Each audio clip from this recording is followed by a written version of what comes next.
You don't know me, I'm Sarah Mitchell. I'm the Divisional President for the UK and Ireland, and I'm joining you today from my home in Guildford in Surrey, which is about 35 miles outside of London. So today's session's a little bit different from yesterday's event, which also focused on tackling anxiety. Today we're talking about anxiety, but looking through the lens of a manager or a leader. And you don't just need to be a leader at Chubb to participate. You might lead a group outside of Chubb or coach a team. We hope you'll find today's session valuable. So if you joined yesterday's session, you'll already have been introduced to Dr. Kelly Watts. But for those of you who didn't join, let me introduce Kelly. Kelly is a psychotherapist and resilience coach who's worked in the US and Europe and tackled the topic of anxiety from many different angles and cultures: personal counselling, leadership, coaching and training. Kelly's joining us from her home in Houston, Texas. Welcome, Kelly. Thank you. Thank you. Good morning and good afternoon. So we're going to kick off with a few questions and then we'll open the floor to questions from you guys from wherever you are.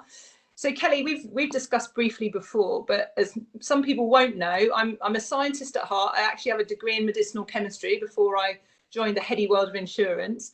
And I'm fascinated by how anxiety is connected to the chemistry of our bodies.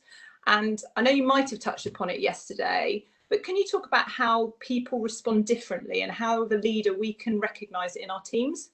Yes, well, I feel like there's two parts to that question. Number one, let's talk about kind of what we know about anxiety. And then number two, kind of from the leadership lens, how to read that in other people, particularly your teams, right?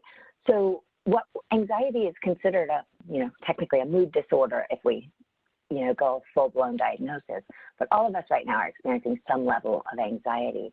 And even though it's classified in the kind of mood category, it's a full body experience. And the more research we have, the more we know that anxiety presents itself in a myriad of ways, right? We obviously have the mood and the worries and the thoughts, but many times we have so many physiological symptoms, anything from heart palpitations to sweatiness, to digestive issues, difficulty sleeping, appetite, sometimes even tightness of chest and difficulty breathing.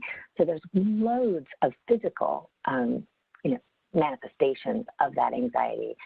And so just keeping that in mind as you read other people's behavior, I think we, without realizing it, kind of on a subconscious level, we interpret other people's behavior. If somebody slams their computer shut and leaves a meeting in a hurry, we may make meaning of that as they leave the room when we were in the context of an office. We don't even realize that we make meaning of people's behavior most of the time. We just think, well, we might say, well, they were in a bad mood, or they were mad at that outcome of that presentation, when we actually, in fact, don't know what that movement was about. And so learning to recognize that in this distant culture, there's more room for error, right? Because we have less context, less interaction with people, less passing at the water cooler, less just reading their mood throughout the day. And so we're trying to make sense of people's state of being on less cues, and our brain takes limited data points and makes a whole story. And we're working on less data points, right? And so just recognizing that there's an opportunity there to have dialogue with your team around, hey, I noticed this is going on. I noticed you went dark on Thursday, or I noticed that report didn't come in as it usually does, or that it was different caliber of work than normal. I'm wondering if fill in the blank with the meaning that you made here, and check it out so that you give them opportunity to correct you and make sure that you're reading their behavior right. I also spoke with a manager yesterday who is having daily check-ins where she's sending like a 10-point visual scale of saying, hey, on a 1 to 10, where are you today? Just recognizing the fluctuation of this current context. And most people are experiencing highly variable degrees of anything from anxiety to frustration to, boredom to loneliness. All of it is a lot of people are experiencing higher variability in their experience, that if they might be somebody who normally kind of stays on an even keel, that's quite new to them. So just making sure that you're making accurate interpretation of their presentation, and that then we'll talk in a little while about how to accommodate that, I think. I suppose we're in a situation where people's home environments are very different. and they have challenges that are individual to their circumstances, whether it be how you're working at home, the space you have, the children you've got around you. But we've still got a business to run, and we've got still priorities to execute. So how do you as a leader manage the business priorities and be compassionate and considerate to everything that's going on for our people? Sure. And I think if we tackle nothing else today, I hope that that's something that we give to, the managers who are listening. And it's so true. I saw a meme online yesterday that said, everybody's saying we're all in the same boat, but there was a visual of someone on a celebrity on a yacht and somebody, on a Huckleberry Finn type raft, right? And so with respect to how different, even culturally, you're going to have people in different, there's less space in an urban environment, for example, than somebody who lives on a farm or lives out in a rural space. With respect to that, I think it's important that we resist the temptation to put ourselves on this hierarchy of, my concerns or my challenges, or your concerns or your challenges, or less than or more than. I hear a lot of people saying, there was even something that went around a few weeks ago that was basically saying, if you're not a frontline worker, you have no room to complain, right? Yeah. And I firmly disagree with that, right? Mm-hmm. Your challenge is your challenge. And if, wearing two hats while, you're homeschooling, or even if you're, home with your partner and quite happy in that space, you're adapting to a lot of new things. And so my first stop on that is just recognize that everybody has their own challenges and that it's not a competition, and that there's, that operates from the, false belief that as if there's like a finite amount of empathy in the world and we have to determine who's deserving. And it just doesn't work that way. There's no reason not to say, yes, I understand yours is a challenge. Maybe it's just a challenge for you to work from home. That's, your biggest challenge. And we don't need to say, we do it in both directions. People tend to either one up, well, I also have 3 kids at home, or I also have, my husband lost his job, or whatever.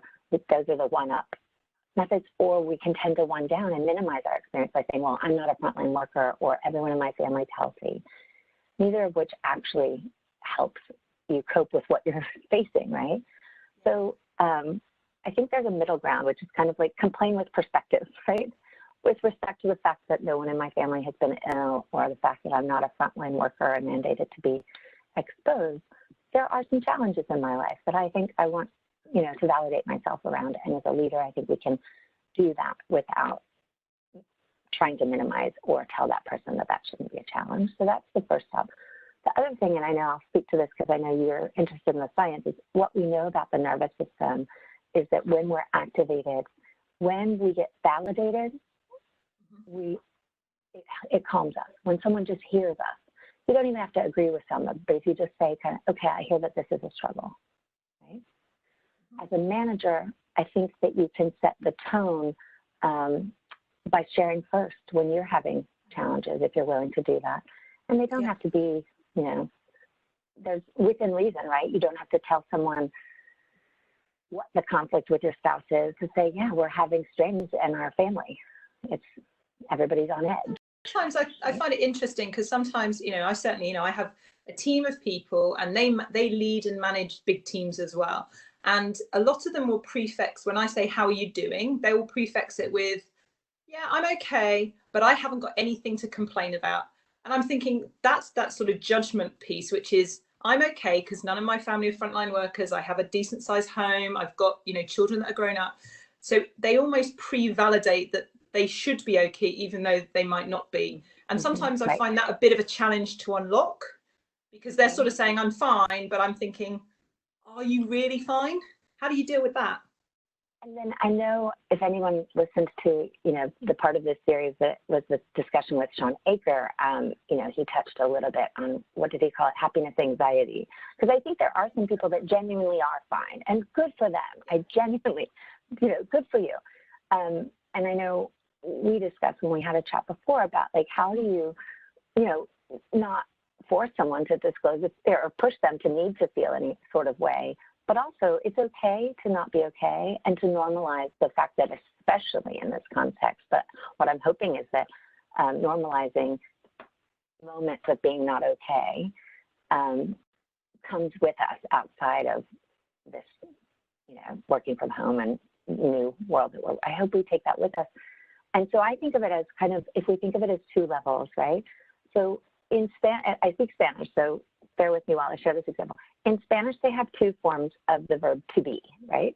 There's the permanent to be. So I would use that for, I am a mother, I am a psychologist, I am, you know, a sister, those things. Those are permanent statements of permanence. And then there are the other verb to be is where you're located, where, if you're sick, you would say that because it's a temporary state, right? And I think it's such a beautiful way to represent that this is not who I am. If I say today the wheels came off, I am not a person whose wheels are off, right? I am not a mess. I'm not a hot mess. Today, I might have felt like a hot mess, or certainly there might have been an hour of the day where the rug felt like it came out from under me. And so to differentiate between that, like momentary, noting that it is completely understandable, normal, and expected to have those moments, and that does not make some sort of character judgment of yourself. And so I love that differentiation. I think it's really helpful.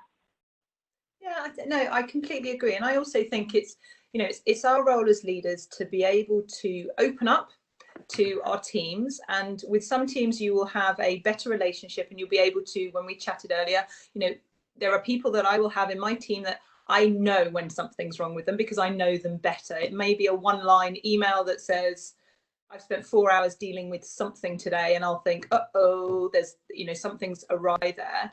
But equally, I think it goes back to your point about the not okay to be, it's okay not to be okay. And I'm actually very explicit sharing that with my team. So, you know, when you do the, how are you today? I'll say, do you know what, today I'm having a blue day. There's no reason. I'm just feeling a bit down. I've been locked in the house for 6 weeks. You know, there's a lot going on. And I think sometimes that compassion allows people to open up a little bit more. You mentioned this in the conversation we had previously, in saying once you've built those relationships with people, once you truly know your team members, then you know when something is not in their normal workflow, right? If their email is short, or if their email is referencing how long they've been working, or some sort of cue that's off of a normal pattern, then I think that's, you know, something to notice. Empathy or compassion does not necessarily mean that you're giving someone carte blanche to let go of all the expectations on our team, right? It's an invitation to say, okay, let me know what's really going on here so that we can so the empathy and the compassion is the part one of the conversation. There's a very necessary part two of the conversation, which is problem solving, right? Yeah. Right. This work might not be getting done because productivity, you know, let's reassess what realistic expectations are right now in this context. But we need to problem solve for how we're going to get this done. And I need to be clear with you about how much accommodation I can give you in terms of team support or extended timeline. And I've heard from certain managers in different companies that they almost feel as if they're not allowed to keep people to expectations. And I think I don't think that's helpful either.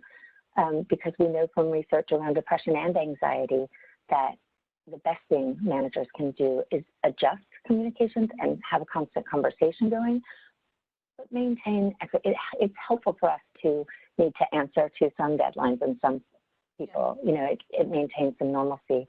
I used to work in England in the NHS, and I actually would, you know, advocate against signing people off of work if they were depressed, right? If we could facilitate a conversation with their managers and adjust their workload. Maybe they work part-time for a few months, but to get up, get out of bed, get dressed, go to the office in those days, you know, this is a different time, but it can help us, even if it's a much more effort to do so, right? And so I don't think they should be expected to work at 100%.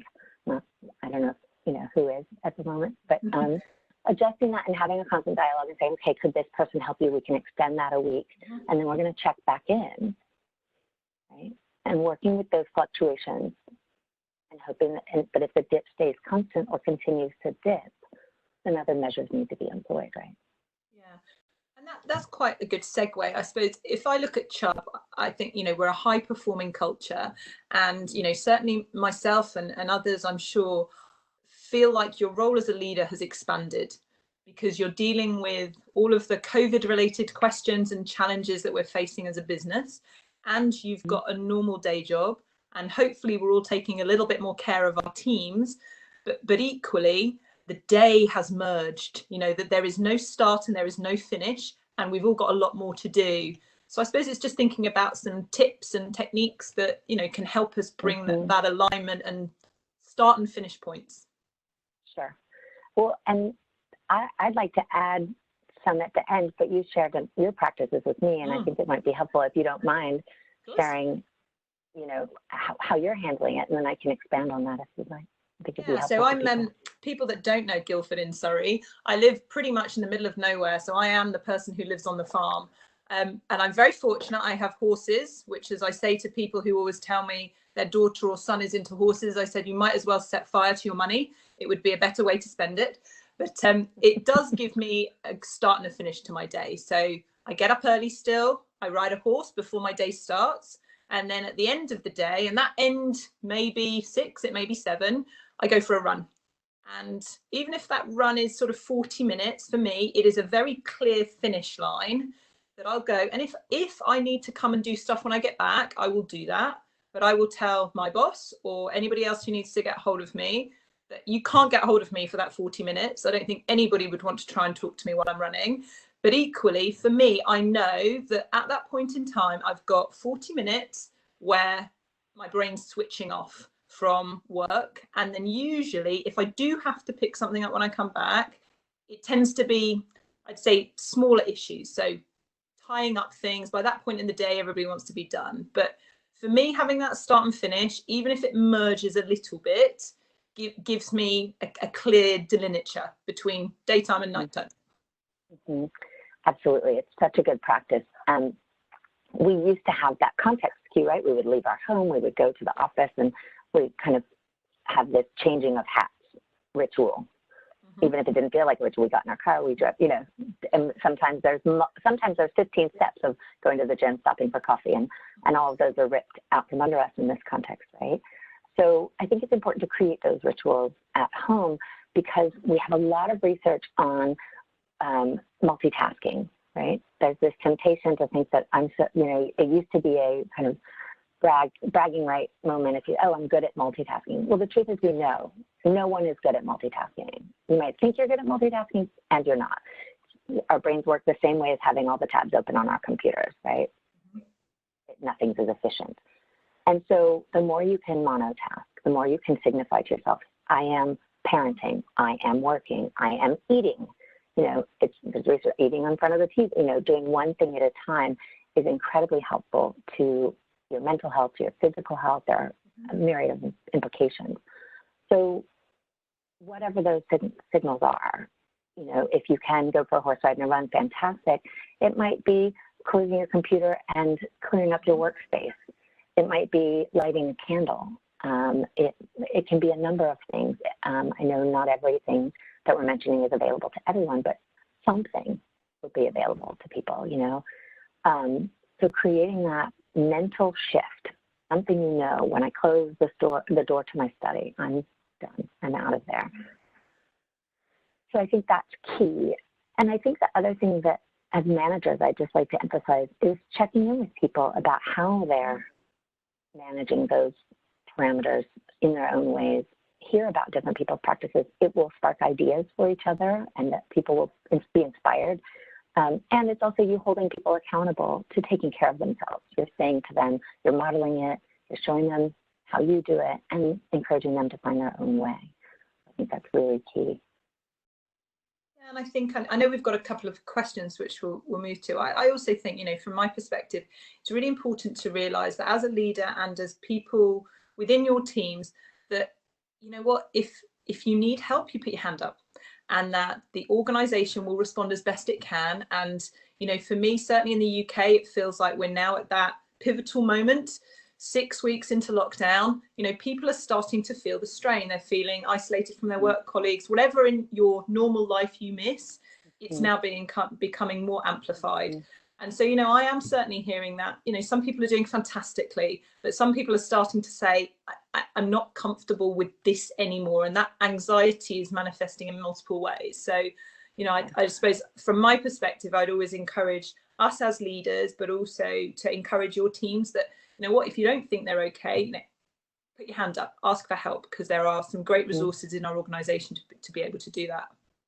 Yeah, and I would simply add that try not to think of it as black or white, as in, you know, if I raise my hand for help, it doesn't mean I can't do my job, right? Yeah. It's not a full jump there. It's, I'm struggling, I need a little bit of adjustment. Yeah, absolutely. And that might be very temporary. And most managers would much prefer to keep a valued employee in place and make some accommodations for a short amount of time. My impression from Chubb is you value your employees very much and you're willing to work with them. And so just starting to make that an explicit awareness, which is part of what they're doing here in this Take Care series. Yeah, absolutely. Carolyn, I think we have some questions. We do. Thanks, Sarah. And Kelly, I hope you can hear me okay as well. Yes, I know we're having it's great. audio. It recovered. Okay, good. So we have a question from a leader who has a team member who has lost a family member. And the question is, to what extent can they give sympathy when that team member is really feeling the sadness of that loss? It's a great question. A lot of people are dealing with, that's an actual loss. There's a lot of losses going on in this time. And I think the question would be, you know, what would be the normal culture in your team? I would start there. How would you normally reach out to a team member? Would you, you know, check in via phone? Would you give them space? And can you ask that? I think asking people fewer questions when they're especially following an immediate grief. I certainly have noticed good friends that I've supported, and I have a kind of personal role I try to fill, where I try to be a protector for them, because people get asked a lot of questions in the aftermath of it. You know, what do you need? What can we do? We're here for anything you need. And those, I encourage anyone trying to support someone grieving, just do something. Don't ask what you need. Someone told me a long time ago that after their husband died, that my father apparently showed up. She looked outside and my father was mowing her lawn.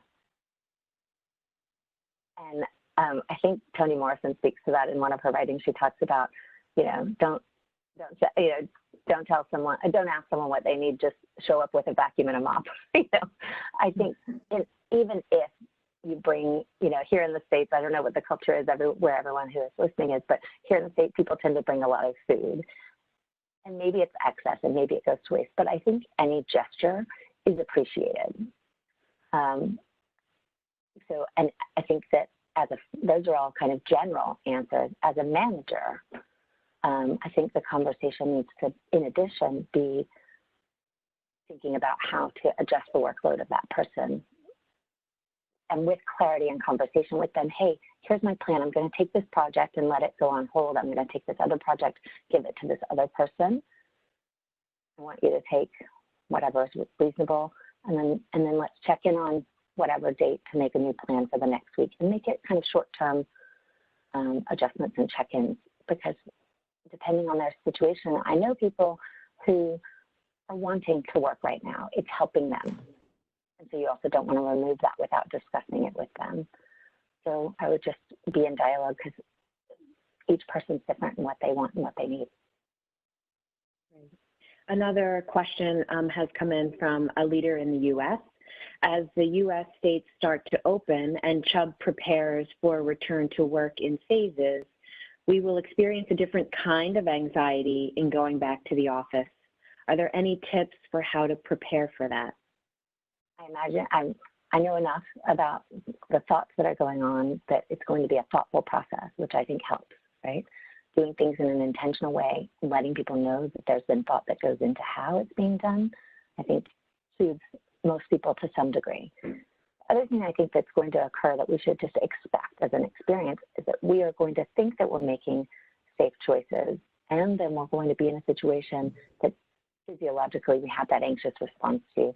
This happened early on in the process. I know my brother took my kids to walk around a trail here, and he said, I thought it would be a good idea to be out. I thought we could keep social distance, and then he showed up and it was busy, right? And he got uncomfortable and they left. And so expect that to happen as we return. Expect to think, okay, I've planned this. I think that I've made the right taking the right measures to feel good about it. And if you go and it feels like too much, you can scale back. It doesn't have to be this linear, all, more and more and more open and engaged in, public interaction. You can step forward, and if it feels like too much, you take a tiny step back, pause, and try, go when you're ready. I think the difficulty or challenge to teams will be people's varying comfort levels with that, and as managers, how to accommodate team members as they have their, one person might have a child at home with asthma or an elderly parent, and they're going to be, or someone who's sick, and they're going to be more cautious and want to be slower in their return, where someone else might be ready to stay in the office full time as soon as the gates open. And so as managers, I think to allow that not to be a universal experience, if you can accommodate that, would be helpful. So I know we have about 2 minutes left, so I don't know that we have time for another question. So Sarah, I might send it back over to you. Sure, thank you. Well, Kelly, thank you so much for joining us and engaging in the discussion today. Next week, I think you're returning for a live event focused on navigating family dynamics and relationships. And I think similar to this week, there's going to be 2 sessions for people to participate in. Replays, registration for next week's sessions and scheduled future sessions can all be found on the Taking Care series on The Village. So thank you everyone for joining, and take care. Thank you.